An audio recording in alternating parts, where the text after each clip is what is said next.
Hello friends, welcome to our channel. నేను last time ఒక 4-5 months back ఒక video పెట్టాను.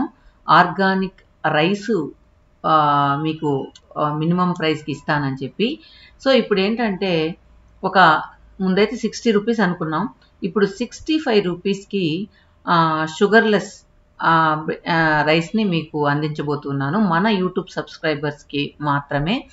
ఇంకొకటి ఏంటంటే ఇందులో పాలిష్ జస్ట్ అన్పాలిష్డ్ కానీ లేదా ఒక పాలిష్ కానీ లేదా బాగా తెల్లగా ఉండేటట్లు కానీ రెండు పాలిష్లు పెట్టినట్టు కానీ ఏ అయినా సరే మేము 25 kgs బ్యాగ్ అనమాట. అలా ఎన్ని కేజెస్ కావాలంటే దాని ప్రకారం మీరు తీసుకోవచ్చు. నేను 4 మంత్స్ బ్యాక్ పెట్టినప్పుడు రెడీ అయినాక చెప్తానని చెప్పాను కదా. సో ఇప్పుడైతే అంటే రైసు మనం పంట ఇంటికి వచ్చిన తర్వాత కూడా మనం వెంటనే ఇవ్వచ్చు, కానీ ఆ రైస్ అంతా మనం వండుకున్నప్పుడు బాగుండదు, కొంచెం మగ్గాక మాత్రం బాగుంటుంది. అందుకే ఇప్పుడు వీడియో పెడుతున్నాను. సో దాదాపు చాలామంది అడిగారు లాస్ట్ టైము, నేను అప్పుడు ఎవరి నంబర్స్ తీసుకోలేదన్నమాట.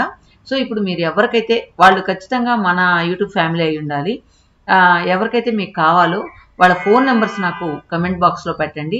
నేను ఆ ఫోన్ నెంబర్స్ వాళ్ళ అడ్రస్లు, మెయిన్ నవత ట్రాన్స్పోర్ట్ అయితే మాకు అనుకూలంగా ఉంటుంది. కేవలం మీ ఊర్లో నవత ట్రాన్స్పోర్ట్ ఉంటే కనుక మేము సప్లై చేయగలుగుతాం. మిగతా వేరే ట్రాన్స్పోర్ట్ అంటే మాకు కష్టం అవుతుంది. ఎందుకంటే మేము మా ఊరు నుంచి ఒక 18 కిలోమీటర్స్ దూరంలోనే నవత ట్రాన్స్పోర్ట్ ఉంది. సో ఇంకా వేరే మా విలేజ్కి నియర్ బై వేరే ఏ ట్రాన్స్పోర్ట్స్ లేవు అనమాట. అందువల్ల నేను ఆ ట్రాన్స్పోర్ట్ వాళ్ళకైతేనే సప్లై చేయగలుగుతాను. సో మీకు ఎంత కావాలి, షుగర్లెస్ రైస్ పాలిష్ ఎలా కావాలి అని చెప్పి మీరు మీ అడ్రస్ మీ ఫోన్ నెంబర్ ఇచ్చినట్లయితే కనుక ఆ రైస్ మీకు పంపిస్తాము. ఇక ముందు పెట్టిన వీడియో మళ్ళీ ఒకసారి మీకోసం పెడుతున్నాను. ఎందుకంటే ఈ పంట వెనకాల మేము ఎలా కష్టపడతాం, దీని వెనకతల స్టోరీ ఎలా ఉంది అనేది జస్ట్ ఇంట్రెస్ట్ ఉన్న వాళ్ళ కోసం ఆ వీడియో మళ్ళీ యాడ్ చేశాను. సో అమ్మ చేసిన ఆర్గానిక్ వ్యవసాయం ఎలా ఉంది అనేది మీరు కూడా చూసేయచ్చు. ఓకే ఫ్రెండ్స్, ఇక ఆ వీడియోలోకి వెళ్ళిపోదామా. Hello friends, welcome to our channel. So ఈరోజు అమ్మ చేసే ఆర్గానిక్ వ్యవసాయాన్ని మీతో షేర్ చేయబోతూ ఉన్నాను. నార్మల్గా వరి పంట పండించేటప్పుడు కొన్ని పెస్టిసైడ్స్ వాడుతూ ఉంటారు, కానీ ఒక 2 years నుంచి కంప్లీట్గా ఏ పెస్టిసైడ్స్ కూడా వాడకుండా జస్ట్ గోమూత్రం, తర్వాత ఎరువు అంటే పేడ, తర్వాత శనగపిండి, తర్వాత వేప సౌరు అంటే ఏదైనా పురుగులు అవి పెట్టకుండా వేప సౌరు, వీటితోనే లాస్ట్ ఇయర్ పండించింది అనమాట. కాకపోతే మనం పెస్టిసైడ్ వాడకుండా ఆర్గానిక్గా పండించాలంటే దిగుబడి చాలా తగ్గిపోతూ ఉంటుంది. ఇప్పుడు మీరు చూస్తున్న ఆ పంట పొలాలంతా కూడా ఎకరానికి ఫర్ ఎగ్జాంపుల్ ఒక 4 పుట్లు అంటాం కదా, 4 పుట్లు ఒక ఎకరాకైతే ఈ ఆర్గానిక్ వ్యవసాయం చేసినప్పుడు 2 పుట్లు మాత్రమే అమ్మకు వచ్చింది అనమాట దిగుబడి. సో సగానికి సగం దిగుబడి తగ్గిపోతూ ఉంది. అయినా కూడా లాస్ట్ ఇయర్ అంతా కూడా చేసిన వ్యవసాయంలో ఎకరంకి 2 పుట్ల లెక్కన అయ్యాయన్నమాట. అవి కూడా అమ్మ నార్మల్ రేటుకే ఇచ్చేసింది. అంటే ఆర్గానిక్ ఏదైనా వెజిటబుల్స్ కానీ, ఆర్గానిక్ బియ్యం కానీ, ఆర్గానిక్గా పండించినవన్నీ కూడా ప్రైస్ కొంచెం ఎక్కువ ఉంటుంది. ఎందుకంటే ప్రైస్ ఎక్కువ ఉండడానికి కారణం ఇదే, ఇందాక చెప్పినట్టు పంట దిగుబడి తగ్గిపోతూ ఉంటుంది. సో పెస్టిసైడ్స్ వాడినప్పుడు ఎక్కువ దిగుబడి వస్తుంది. పెస్టిసైడ్ వాడకుండా మనం జస్ట్ ఇలానే పండించినప్పుడు మాత్రం మనకు పంట తక్కువ వస్తుంది అనమాట. ఇది ఫస్ట్ నారు వేసాము. ఈ నారు వేసిన తర్వాత చూడండి ఎలా తొక్కేస్తున్నాయో. నైట్ ఏంటంటే ఈ పశువులంతా వెళ్ళి మనం కానీ అబ్జర్వ్ చేయకపోతే మొత్తం తొక్కేస్తాయి, పంట అంతా కూడా నాశనం అయిపోద్ది. సో అది వదిలేసి ఇట్లంతా కూడా ఈ నారునంతా తీసి మళ్ళీ వేరే పొలంలో నాటుతారనమాట. నాటినప్పుడు దాదాపు ఈ పంట పండడానికి మనకు 3 నెలల నుంచి 4 నెలలు టైం పడుతుంది. ఇంకొకటి ఏంటంటే ఇక్కడ మా ఊర్లో వరకు మన ఇష్టం వచ్చిన పంట మనం వేయడానికి లేదు. ఎందుకంటే ఒక్కొక్క క్రాపు ఇప్పుడు మనం నల్లొడ్లు వేయాలా అనుకున్నాం మేము, కానీ నల్లొడ్లు వేయాలంటే దానికి ఆ పీరియడ్ ఎక్కువ ఉంటుంది అనమాట. 5 months 6 months, ఒక్కొక్కటి 4 months అలా ఉంటుంది అనమాట. కానీ మా ఊర్లో వేసే పంట అంతా కూడా మూడు నెలల నుంచి 4 నెలల లోపల పంట ఇంటికి వచ్చేస్తుంది. సో అందువల్ల ఊర్లో ఏం పంట అయితే వేస్తారో అంటే ఆ క్రాప్ ఎంత పీరియడ్లో ఉంటుందో ఆ పీరియడ్ లోపల మనం కూడా ఆ పంట కోసుకుని బయట వచ్చేయాలన్నమాట. ఎందుకు అంటే ఇక్కడంతా కూడా ఒకే భూమి ఒకే ఇదిగా ఉంటుంది చూడండి. దీనికంతా కూడా పంట వేసే టైంలో అందరూ కొద్దిగా అమౌంట్ వేసుకుని పశువులు రాకుండా దీన్ని కాపాడతారనమాట. సో అందువల్ల మొత్తం యావరేజ్ ఫర్ ఎగ్జాంపుల్ ఇక్కడ ఒక 50 acres ఉందనుకోండి, ఆ 50 acresకి పర్ ఎకర్కి ఇంత కలెక్ట్ చేసి ఇక్కడ ఈ పొలం మొత్తానికి ఏమి గేదెల లోపల రాకుండా చూస్తూ ఉంటారు. అదే కాకుండా మనం ఒక్కరమే గనైతే ఎప్పుడు ఇంకా 24/7 అక్కడే ఉండాలి. ఎందుకంటే మామూలుగా పంట లేనప్పుడు పశువుల్ని ఎలా అంటే అలా వదిలేస్తారు. పంట ఉండేటప్పుడు పశువులు గల్ల వాళ్ళు కూడా కొద్దిగా చూసుకొని అటువైపు పోనీయకుండా చూసుకుంటూ ఉంటారనమాట. సో దానికి మించి పశువులు ఏమైనా పడితే కూడా ఊర్లో బందిల్ దొడ్డి అంటాం. మోస్ట్లీ విలేజ్ బ్యాక్గ్రౌండ్ ఉన్న వాళ్ళకి మాత్రమే అది అర్థమవుతుంది. ఆ బందిల్ దొడ్డి అంటే ఈ పశువులన్నీ తీసుకెళ్లి ఆ బంధువుల దొడ్లో తోలేస్తారనమాట. తోలేసినప్పుడు ఆ పశువులు ఎవరివో వాళ్ళు ఒక గేదెకి 200 చొప్పున కట్టి దాన్ని విడుదల చేసుకోవాలి. ఆ 200 వచ్చిన మనీనంతా కూడా ఊరికి ఏదైనా కావాలంటే ఉపయోగిస్తారనమాట. అది మేము చిన్నప్పటి నుంచి కూడా అలాగే జరుగుతూ ఉంటుంది అనమాట. సో మన పొలంలో అలా వేరే గేదెలు పడినప్పుడు వాళ్ళు వేరే ఇదిలో ఇలా బండిల దొడ్లో తోలి ఇట్లా డబ్బులు కలెక్ట్ చేస్తూ ఉంటే ఇంకొకసారి ఏంటంటే అంత డబ్బులు ఫర్ ఎగ్జాంపుల్ 5 బండి అనుకో 1000 రూపాయలు అనేది విలేజ్ వాళ్ళకి ఎక్కువే అనిపిస్తుంది అనమాట. ఎందుకంటే వాళ్ళు కేవలం వ్యవసాయం మీదే బతుకుతారు కాబట్టి వ్యవసాయంలో వచ్చే ఆదాయం సో రైతులకే తెలుస్తుంది. ఎందుకంటే కష్టం ఎక్కువ దిగుబడి తక్కువ అన్నట్లుంటాయి. అది కాకుండా ప్రతిసారి మనం చాలా వీడియోస్లో చెప్పుకుంటూ ఉంటాం, రైతు యొక్క లైఫే ప్రకృతి మీద ఆధారపడి ఉంటుంది. సో ఇంత కష్టపడి ఇంత డబ్బులు పెట్టి పంటంతా వేస్తామా, వేసిన తర్వాత వర్షాలు వచ్చేసాయంటే మొత్తం మునిగిపోద్ది. సో లాస్ట్ ఇయర్ నా వీడియోస్లో చూశారు మన పొలాలన్నీ ఎలా మునిగిపోయాయో. ఒకటి మునిగిపోవడంతో పాటు వేరే మట్టి అంతా పొలాల్లో పెట్టేస్తుంది. ఒక్కొక్కసారి రోడ్డు పక్కన ఉంటే తారు కూడా మా పొలాల్లో పెట్టేసింది. సో అదంతా మనం క్లీన్ చేసి మళ్ళీ మనకి సాగు పొలం చేయాలంటే కూడా మనకు చాలా డబ్బులు అవుద్దనమాట. అలా రైతు యొక్క జీవితం ప్రకృతి మీద ఆధారపడుతుంది అనే దానికి ఇది ఒక ఎగ్జాంపుల్ అని చెప్పచ్చు. ఇక్కడ అమ్మ పొలంలో ఇప్పుడు మనం ఆర్గానిక్గా పండించబోయే నారు వరి పండించబోతూ ఉన్నాం. అదేంటంటే షుగర్లెస్ బియ్యం అంటూ ఉంటారు, అవి వేస్తూ ఉన్నాం అనమాట ఈసారి. ఏంటంటే ఇప్పుడు అందరికీ కూడా డయాబెటీస్ ఉంది కాబట్టి ఈ రైస్ తింటే డయాబెటీస్ని కొంచెం ఆ లెవెల్ ఇన్సులిన్ ఇది తగ్గించవచ్చు అన్నట్టు చెప్తూ ఉంటారు. సో నాకైతే అంత డీప్గా అయితే తెలియదు. షుగర్లెస్ రైస్ తిన్నందువల్ల కొంచెం అంటే అది లాస్ట్ ఇయర్ నేను అమ్మకి చెక్ చేసినప్పుడు కూడా ఈ రైస్ తినేదానికి నార్మల్ రైస్ తినేదానికి కొంచెం వేరియేషన్ ఉండింది అనమాట. అందువల్ల ఈ షుగర్లెస్ రైస్ని మేము వేస్తూ ఉన్నాం. మరి మా ఊర్లో ఇంకెవరైనా వేసారేమో నాకైతే నేను అమ్మని అడగలేదు. అమ్మ మాత్రం షుగర్లెస్ రైస్ వేసింది అనమాట. ఈ బుడ్డోడు చూడండి, వాళ్ళ అమ్మ వాళ్ళ నాన్న వచ్చున్నారు. సో వాడు కూడా వచ్చి వాళ్ళకి హెల్ప్ చేస్తూ ఉన్నారనమాట. ఇదేంటంటే మనం కూలీ లెక్కలో కాకుండా 1 ఎకరంకి ఇంత అని ఇస్తారనమాట. సో అందువల్ల ఏంటంటే వాళ్ళ ఇంట్లో ఉన్న వాళ్ళ చిన్న పెద్ద అందరూ వచ్చి ఆ పని చేసుకుంటూ ఉంటారు. సో మనకు అదే కూలీ లెక్క అయితే హ్యాపీగా వాళ్ళు టైంపాస్ చేస్తూ ఉంటారు. అందువల్ల ఇక్కడ మ్యాక్సిమం 1 ఎకరం వరి ఇలా పెరుక్కొని మనకు ఎక్కడైతే నారు పోసామో అక్కడ పెరుక్కొని దాన్ని తీసుకెళ్ళి ఆ పొలంలో నాటేందుకు 5,000 10,000 అలా ఛార్జ్ చేస్తారనమాట. సో అప్పుడు ఏంటంటే మనం వీళ్ళ దగ్గర ఉండాల్సిన అవసరం లేదు, వీళ్ళు పని చేస్తున్నారా లేదా అని చూడాల్సిన అవసరం లేదు. సో వాళ్ళ డ్యూటీ వాళ్ళు చేసేసుకొని వెళ్ళిపోతూ ఉంటారు. అలాగే ఇక్కడ ఎన్ని ఎకరాలు ఉన్నాయో నాకు తెలిసి ఒక 100 acres అన్న ఉండొచ్చేమో, నాకు ఎగ్జాక్ట్గా ఐడియా లేదు. అంతా కూడా ఇలానే చేస్తారనమాట. తర్వాత ఈ వీడియో ముఖ్యంగా పెట్టడానికి కారణం ఏంటంటే మేము ఈసారి ఏ పెస్టిసైడ్స్ వేయకుండా షుగర్లెస్ బియ్యాన్ని రైస్ని పండించబోతూ ఉన్నాం. సో మన సబ్స్క్రైబర్స్కి చాలా తక్కువ ప్రైస్కి ఈ రైస్ ఇవ్వాలనుకున్నాను.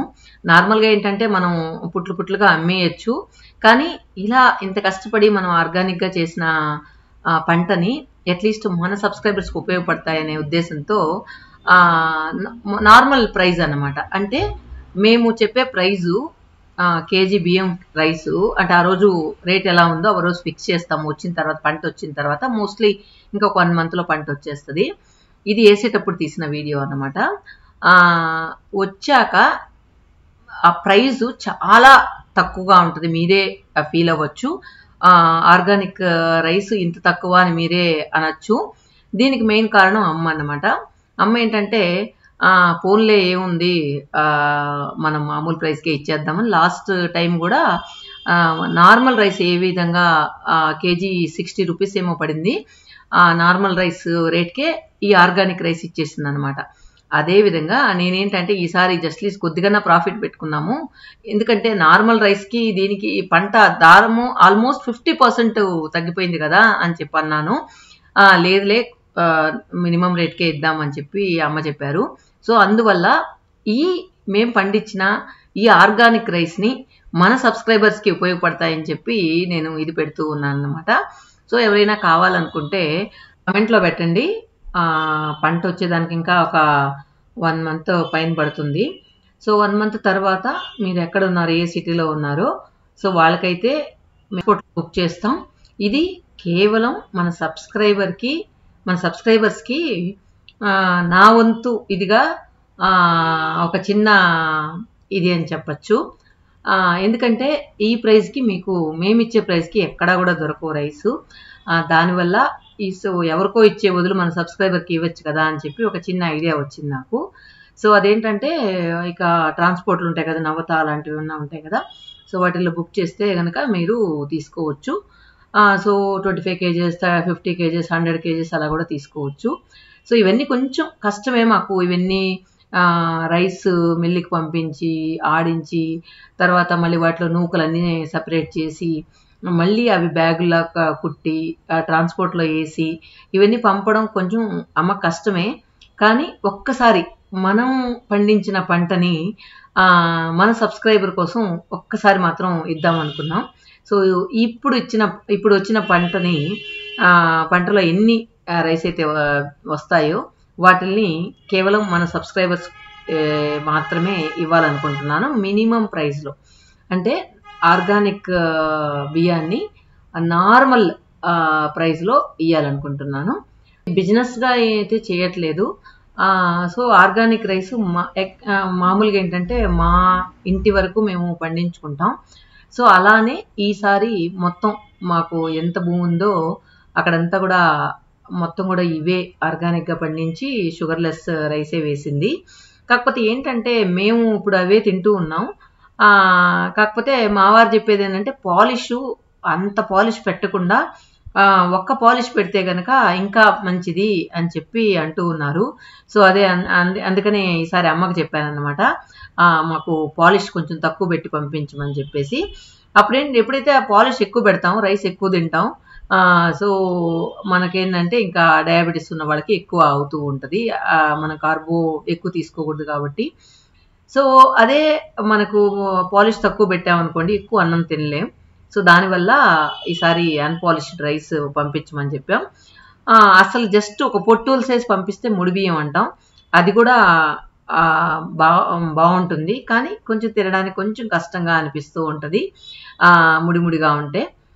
కానీ హెల్త్ కోసం తప్పదు కదా అని అట్లీస్ట్ లైట్ పాలిష్ మనం పెట్టించి పంపించమని చెప్పాము ఈసారి వచ్చే పంటకైతే. నార్మల్గా రైస్ ఏంటంటే పండిన వెంటనే అయితే గనక మనకు ఎక్కువగా మనం అన్నం చివిడిపోయినట్లు కుక్కర్లో వేసుకున్న వాటర్ చాలా తక్కువ తీసుకుంటుంది. కానీ పండిన వెంటనే కనుక మనం వడ్లు ఆడించుకుంటే కనుక రైస్ తీసుకుంటే కనుక వాటర్ కన్జంప్షన్ తక్కువ వేసుకోవాలన్నమాట. ఒక డబ్బాకి 1.5 అట్లా వేసుకోవాలి. ఇంకా ఎక్కువ కొంది 1కి 2 వేసుకోవాలి. ఇంకా రైస్ ఇంకా మగ్గే కొంది 1కి 2.5 అట్లా వేసుకోవాలన్నమాట. సో అందువల్ల ఏంటంటే కొంతమంది ఏంటంటే అన్నం గంజిగా వస్తుంది అట్లా అనుకుంటూ ఉంటారు కదా. సో మెయిన్ రైసు పాతబడే కొద్దీ ఎక్కువ నీళ్లు పోయాలి, కొత్తగా ఉన్నప్పుడు తక్కువ నీళ్ళు పోయాలన్నమాట. అది రైస్ బాగా రావాలనుకుంటే. చాలామంది ఏంటంటే ఇప్పుడు కుక్కర్లో పెట్టడం మానేసి అన్నం వండి వార్చుకుంటున్నారు. కానీ అలా మనకేంటంటే కొంచెం శ్రమ అనిపిస్తూ ఉంటుంది. కుక్కర్లో అయితే విజిల్ వేసేసామా, 2-3 విజిల్ ఆపేసామా అలా ఉంటుంది. అదే రైస్ కుక్కర్లో అయితే కనుక ఇంకా అది ఆటోమేటిక్గా ఆగిపోతుంది కాబట్టి మనకు శ్రమ తక్కువ అవుతుంది కాబట్టి మనం ఎక్కువగా అదే ప్రిఫర్ చేస్తూ ఉంటాం. ఈవెన్ ఫస్ట్ ఒకసారి అన్నం వండుకున్నప్పుడు చివిడిందంటే నెక్స్ట్ డే కొంచెం వాటర్ క్వాంటిటీ తగ్గించడం. అది చాలా మందికి తెలియకుండా అయ్యో అన్నం చివిడిపోతుంది అలా ఇలా అంటూ ఉంటారనమాట. సో అది మెయిన్ ఇదనమాట. పంట వచ్చినప్పుడు రైస్ తక్కువ పడుతుంది, మగ్గే కొంది రైస్కి నీళ్లు ఎక్కువ పడుతుంది అనమాట. సో అది ఒకటి గమనించాలి. సో మొత్తానికి మా వంతు ఇదిగా ఒక చిన్న ఇది అనుకోవచ్చు. మా పొలంలో పండిన పంటని మన సబ్స్క్రైబర్కి మినిమం ప్రైస్ అంటే మేము ఇచ్చే ఆర్గానిక్ రైస్ మీకు ఆ ప్రైస్ ఎక్కడా దొరకదనమాట. మీరు ఎక్కడ ఎంక్వైరీ చేసుకున్నా దొరకదనమాట. అలాంటి ప్రైస్కి అంటే నార్మల్ వడ్ల ప్రైస్కే ఇద్దామని అనుకుంటూ ఉన్నాం. సో చూడాలి పంట వచ్చాక ఎంత పంట వస్తుంది అనేది. ముందరైతే 50% దిగుబడి వచ్చింది. ఈసారి ఎంత వస్తుందో చూడాలి. ఇప్పుడు మీరు చూస్తున్న క్లిప్పింగ్స్ అన్నీ కూడా అప్పుడప్పుడు తీసినాం అన్నమాట. సో ఇది ఇంకా పంట పండిపోయింది. ఇప్పుడైతే ఇంకా మనకు 1 మంత్ జనవరి ఎండ్కే ఫిబ్రవరి 1 పంట తీస్తారు. అప్పుడు దాకా మనం వెయిట్ చేయాల్సిందే. మేమేంటంటే ఈ సంవత్సరం పండిన వడ్డుల్ని నెక్స్ట్ ఇయర్ మళ్ళీ పంట వచ్చినాక 2 to 3 months దాకా కూడా మేము అవి తినమన్నమాట. కొంచెం మాగాలి అనేసి అలానే పెట్టేసి ఫస్ట్ ఇయర్ వడ్లనే మేము ఉంచుకుంటాము. సో మేమేంటంటే రైస్ ఎప్పుడు కావాలంటే అప్పుడే మిల్లులో వేసుకుంటాం అనమాట. ఇప్పుడు రైస్ అయిపోయింది అనుకోండి, మళ్ళీ ఈసారి వెళ్ళినప్పుడు కొద్ది కొద్దిగా అట్లా తెచ్చుకుంటూ ఉంటాను. ఈ మధ్య అయితే మేము కంప్లీట్గా రైస్ తినడం మానేసాము.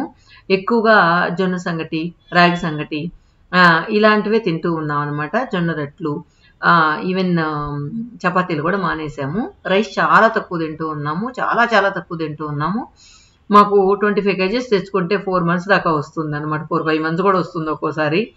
ఎందుకంటే ఒక చిన్న డబ్బా పూజకి పెడతాం. ఎప్పుడో ఏదైనా మంచి చేపల పులుసు అట్లాంటివి అయినప్పుడు ఎప్పుడైనా రైస్ తినాలనిపిస్తే అలా తింటూ ఉన్నాం.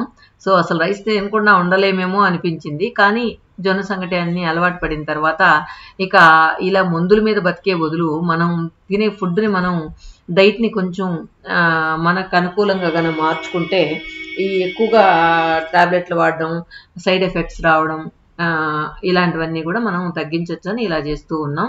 ముఖ్యంగా డయాబెటీస్ వచ్చిన తర్వాత వన్స్ వస్తే అది పోదు. సో దాన్ని మనం కంట్రోల్లో పెట్టుకోవడమే. ఇన్ కేస్ కంట్రోల్లో కనుక లేకుండా కనుక ఉండిందంటే అనవసరంగా మనకు ఆ ఎఫెక్ట్ వచ్చి కిడ్నీల మీద పడడం, హార్ట్ మీద పడడం, ఇంకా డయాబెటీస్ ఉన్న వాళ్ళు అశ్రద్ధ చేసినట్లయితే కనుక ఇక 1 by 1 ఆర్గాన్స్ని దెబ్బతీస్తూ ఉంటుంది. అందువల్ల డయాబెటీస్ని కంట్రోల్లో పెట్టుకోవాలంటే మనం కొన్ని హెల్త్ టిప్స్ పాటించాల్సిందే.